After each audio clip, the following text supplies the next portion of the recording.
So if you're watching this video, you're dealing with credit card debt. You can go ahead and just start tapping on the collarbone now as you listen to this little intro, where if you're familiar with my work, you know that I'm not going to say, okay, tapping is a magic technique where we're just going to tap and visualize and the debt is just going to vanish. But what I can say is that there are a lot of emotional components to getting out of debt.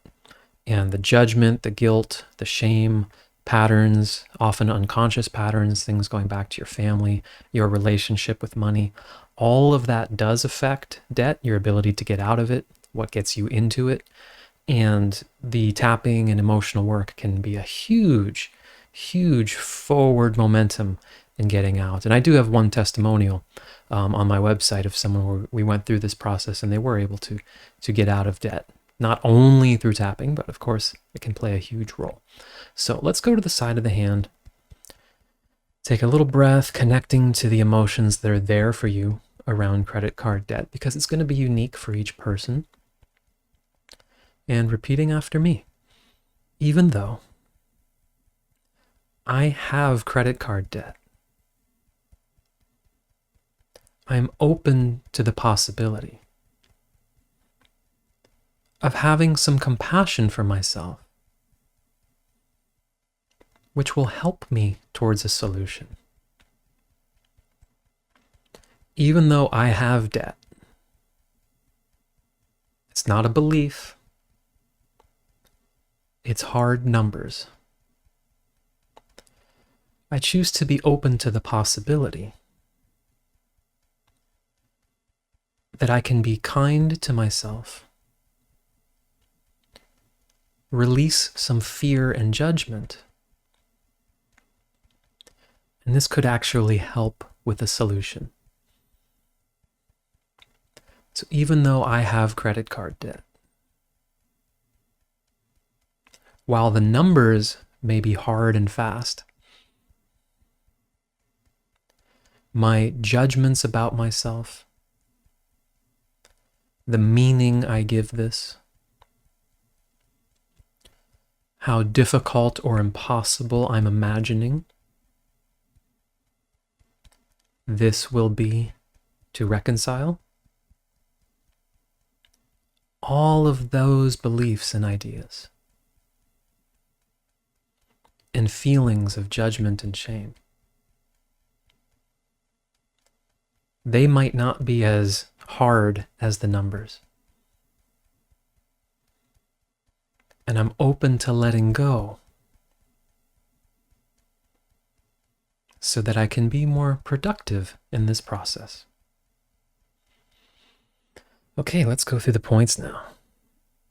This credit card debt, it's real.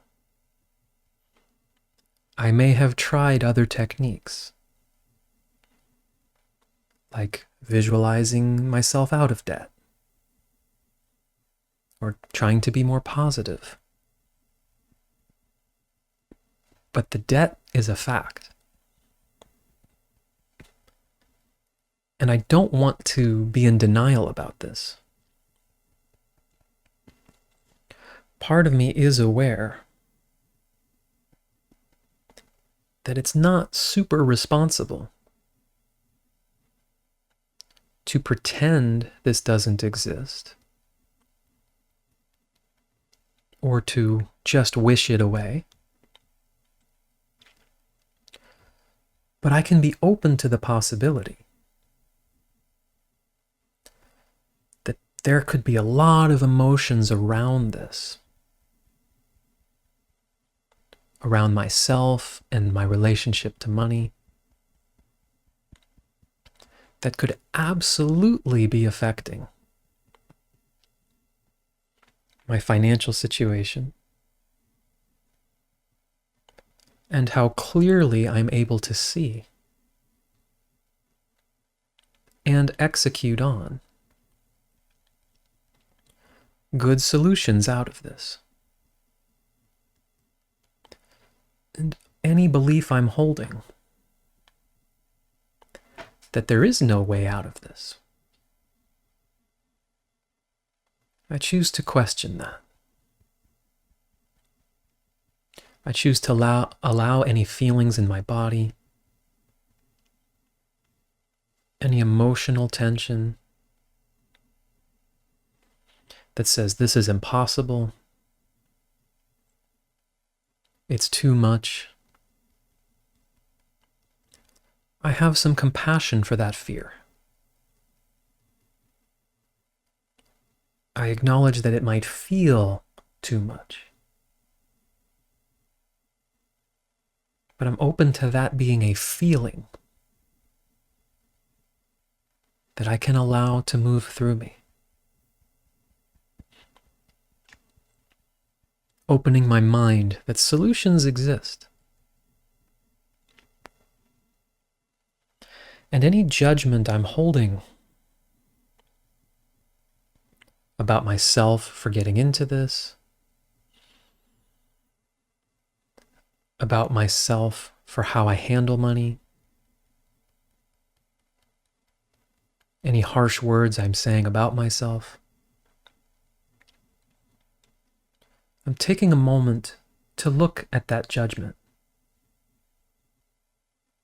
that harsh self-criticism, taking a look at where it's coming from.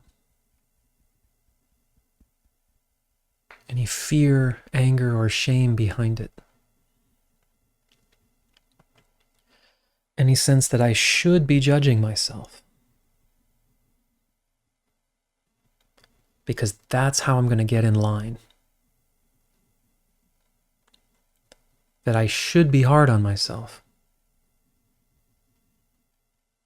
Because I deserve judgment.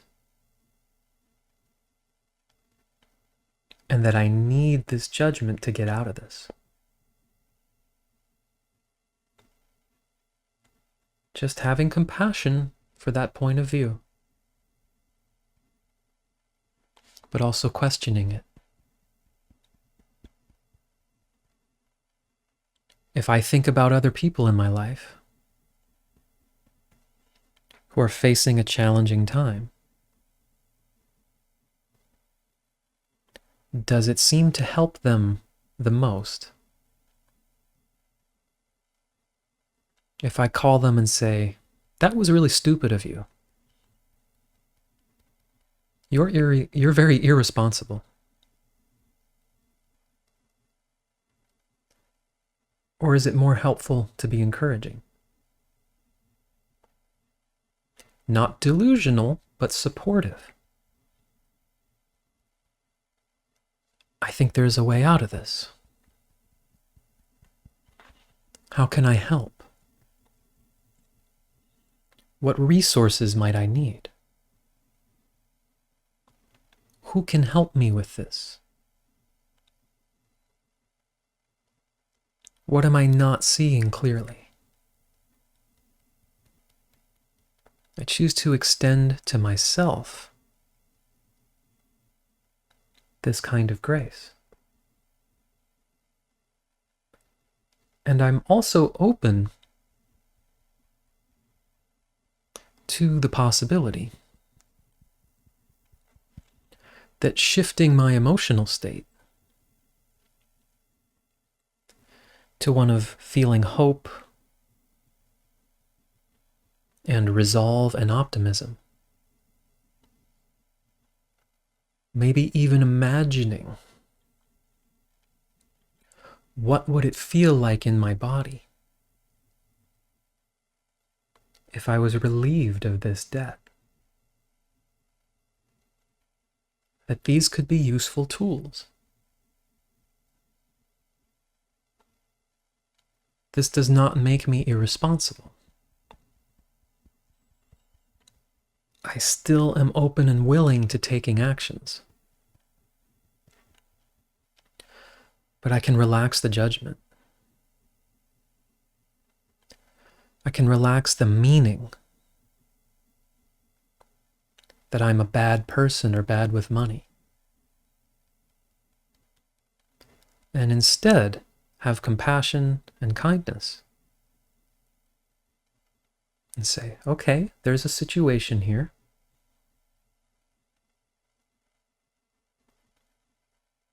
What's the most useful way to handle this? And judging and beating up on myself is not a helpful step in this process. So opening myself more and more to solutions, to mental and emotional clarity, to feeling what it would feel like to be free of this debt while remaining open to seeing and taking whatever actions will best move me forward. Okay, take a breath. I hope that helps. Remember, the emotional aspect of this can be huge, and even these exercises, feeling what it would feel like to be out of debt. What can happen is we look at those and they don't quote unquote work, as in the debt doesn't just magically disappear, and we start rejecting those. Or those teachings are almost dismissive of taking any action, which, yeah, at some master levels of consciousness, there seem to be people who can create in this way, but if that's not you yet, that's not going to be particularly helpful to beat yourself up and judge yourself. So do the emotional work, have compassion for yourself, remain open to finding solutions, trust that a solution does exist. It might not be instant, but there's a path forward, and I hope this helps you get there. All right, take care.